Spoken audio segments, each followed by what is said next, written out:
ada itu bisa bekerja sama untuk membuat satu sistem referral dan rumah sakit swasta untuk program ini.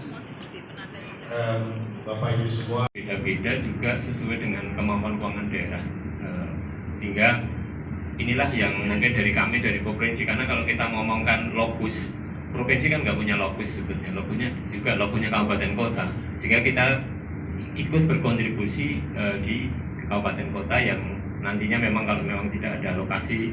Di pendidikan juga banyak supporting kita untuk penemuan program, penemuan penderita tadi. Terus ada target untuk penurunannya berapa persen? Insiden kasus ya setiap tahun ada target penurunan penderita TB, tapi dengan catatan sudah ditemukan semua, diobati, nanti baru kita bisa mencapai penurunan kasus yang ditargetkan. Jadi sekarang masih ditemukan kasus itu ya? Ya, mungkin Pak Imran kalau insiden di level nasional sekali. Jadi di 2023 itu estimasi kasus kita 73.856,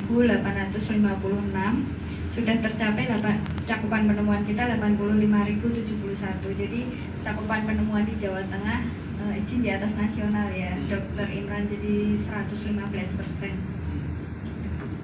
Terbanyak di mana, Bu? Gimana? Terbanyak di daerah mana? Penemuan terbanyak kemarin paling bagus itu Tegal, Kabupaten Tegal, juara 1 tingkat nasional untuk kabupaten terbaik, juga di perwakilan terbaik untuk kabupaten kota di Indonesia juga dari Kabupaten Tegal. Kalau cakupan TBC anak Jawa Tengah kemarin prosentasenya lebih dari target. Kalau targetnya kan harusnya proporsi anak banding dewasa itu antara 15 kasus ya, satu kasus dewasa ditemukan 15 kasus anak. Untuk Jawa Tengah sendiri 200%. Nah ini yang masih menjadi PR kita. Tadi Dokter Imran juga menyampaikan kasus TBC anak di Jawa Tengah cukup tinggi. Untuk detail jumlah pastinya nanti ya Mbak ya. Cegah antisipasi ya. Pada waktu kami ingin masuk membantu pemerintah Indonesia, tentunya kami harus berkonsultasi dulu dengan Kementerian Kesehatan. Dan dari data-data yang didapat dari Kementerian Kesehatan, munculkanlah daerah-daerah atau provinsi-provinsi yang memang mempunyai data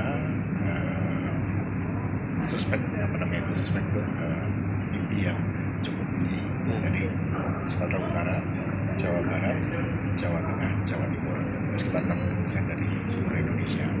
Nah, ini yang kemudian menjadi kebijakan bersama antara USAID maupun pemerintah Indonesia untuk menanganinya. Jadi bahwa nilai-nilai itu tinggi itu didapatkan dari data dari Kementerian Kesehatan, jadi bukan dari khusus dari kami. Artinya ketika melihat data di lapangan memang tinggi. Temuannya memang demikian. Jadi kami kan tidak boleh ngarang ya. Iya. Jadi memang berbasis data, dan yang mempunyai data tentunya pemerintah Indonesia. Ada faktor-faktor apa Pak yang khusus di Jawa Tengah ini tinggi? Sebetulnya hampir sama ya. Kita tidak bisa bicara Jawa Tengah saja, karena kalau tadi yang tadi disebutkan banyak ya. Jadi satu kemungkinan kurang kemampuan orang bekerja. Kemudian tadi tingkat ekonomi, dan kalau disebutkan tadi oleh Pak Direktur bahwa kebanyakan temuan sakit ini itu ada di penduduk yang wilayahnya padat. Kita bisa bicara tentang misalkan lapas, kemudian sekolah-sekolah yang padat yang resirkulasinya kurang, dan juga di pabrik-pabrik. Dan itu kadang kalau di pabrik itu menarik ya, misalkan kita ini bekerja, saya sakit, saya lapor, manajemen mungkin nggak akan kasih tahu Anda, karena dibilang kalau saya sakit, saya harus istirahat, ada penularan. Nah itu tuh hal seperti itu. Jadi ya hal lain adalah perilaku ya, untuk memberitahukan bahwa memang ini sebenarnya bukan penyakit yang mengerikan, bisa diobati asal ditemukan dengan baik, kemudian diobati. Dan tadi untuk terapi pencegahan TB, jadi keluarga di sekitar, orang-orang di sekitarnya juga ikut diobati. Nah, itu yang sering menjadi, saya nggak sakit kok, kenapa saya harus ikut minum obat? Yang sakit itu istri saya, kenapa kok anak saya harus minum obat?